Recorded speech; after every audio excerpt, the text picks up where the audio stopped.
তো এদের তো আসলে এখন পড়ার টেবিলে থাকার কথা। তুমি এই মালাই বিক্রি করতেছো, তুমি পড়ালেখা করতেছো না কেন? পড়ালেখার পাশাপাশি এটা করি। পড়ালেখার পাশাপাশি করো? আচ্ছা, এখন কি রাত্রে পড়ালেখা করো না? রাত্রে এখন স্কুল বন্ধ দিয়েছে, সেই জন্য কুষ্টিয়া বরিশালে আসি বা- আব্বুর সাথে মালা বেচতে। বাড়ি কুষ্টিয়া? কুষ্টিয়া। আচ্ছা আচ্ছা। এমনিতে তুমি থাকো কুষ্টিয়া, এখানে ঈদ উপলক্ষে একটু বাড়তি বেচা কেনার জন্য তোমার আব্বু এখানে আইসক্রিম বিক্রি করে, এজন্য তুমি তোমার বাবার সাথে এসে একটু বেচা কিনা করতেছো, হ্যাঁ, সাহায্য করতেছে। সাহায্য করতেছো। এমনি সব সময় বিক্রি করো না? না, এইবার প্রথমে আইছি। এবার প্রথমে আইছে? ও আচ্ছা আচ্ছা, দেখে দাও আমাদের একটা আইসক্রিম দাও, আইসক্রিম দাও আমাদের।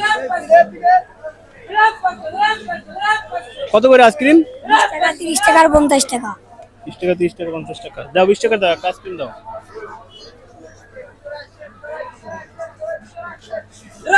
পড়ালেখাটা ঠিকভাবে করবা, যাই করো পাশাপাশি পড়ালেখাটা করো।